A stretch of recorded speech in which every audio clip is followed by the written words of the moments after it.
All right, so here we have an induction question with a wire loop moving when it's attached to a cart at constant speed into an area that has a magnetic field. And so the first part is we need to figure out a direction of a current, which then means it's a Lenz's law question, right? So we have our current loop, and with the front edge is at 0.12 meters. That means that the magnetic field is like up to like there. Actually, let's do it like this, right?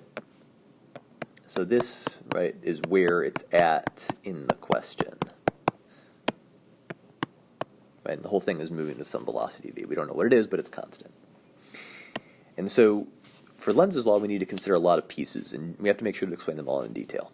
So as the cart is moving to the right, that means the flux into the page is increasing. Lenz's law tells us that if the flux into the page is increasing, we need to generate a current that somehow produces a flux out of the page to oppose that into the page increase, right? So we need, right, to generate a flux that's something like that, right? And so if we use the right-hand rule, then to generate a field and therefore a flux out of the page, we need the current to go around like that, right? Because if it goes around like that, then with my thumb pointing in the direction of the current and my fingers curling inside the loop, they point out of the page.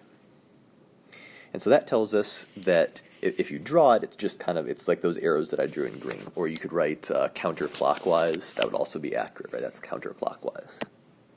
But you need to make sure to include that full description of Lenz's law. How the flux changes, what Lenz's law tells you you need as a result, and how that relates to the current direction.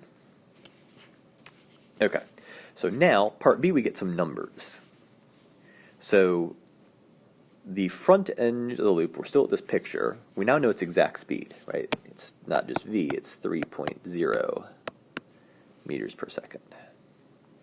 And for that instant in time, we need to calculate the magnitude of the induced current in the loop. Well, we have an equation on the equation sheet for motional EMF, which is what this is. So BLV. Right?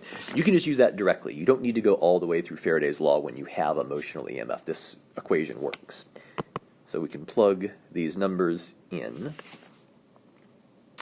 The only thing that can be tricky is you have to remember which L is involved, right? Because this, right, I should have labeled this. This is 0.10 meters, and this is 0.20 meters. And so L, you have to figure out which one of those two distances it is. It's the one that's in the direction that's not the motion direction. So it's 0.1 meters in this case. But it's always the one that's not in the direction that you're moving. So we know the magnitude of the field, 2.0 Tesla. We know the length, 0.1 meters. We know the velocity, 3.0 meters per second. And so we plug all that in. We can calculate the EMF, which is 0.6 volts. And then we can use Ohm's law. Since we know the resistance is 4 ohms, and calculate I is 0.6. That's sloppy. 4.0. And that is 0.15 amps.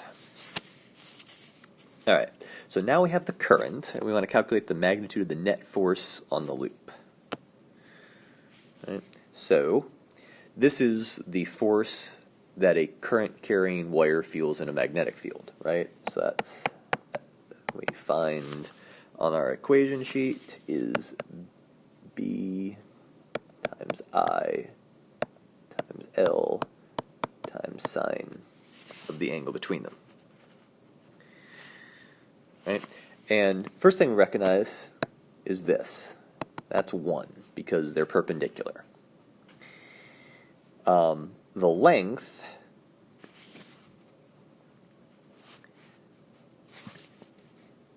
is going to be done in three different parts, but two of them are kind of silly.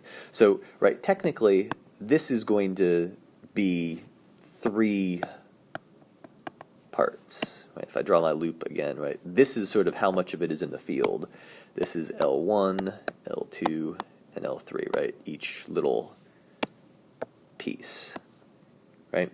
So we technically have to do this 3 times, but you should recognize pretty quickly that the net force on L1, is going to be kind of directed like that, and the net force on L2 is going to be directed like that. And those two are going to be equal and opposite.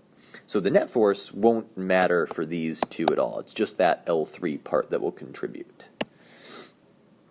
Right? So that tells us which length to use. So now we can start plugging in numbers. So field is still 2.0 Tesla. The current is whatever you found before, right? If you calculate that value wrong, then just use that number. And then the length is just that vertical bit. Right? And that is 0.030 newtons. Okay, so now the last part, we're just trying to describe in some sense, although it's a calculate technically. So when the cart and loop are completely inside the magnetic field, even if the cart is moving, the magnetic flux is not changing, right? The entire loop is already enclosed.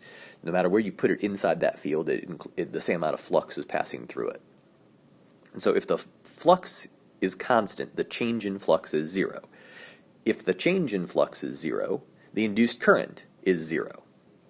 If the induced current is 0, we can see, right, from this term, if there's no current, there is no force. And so you should conclude that there is 0 force because there is no current because there is no change in flux.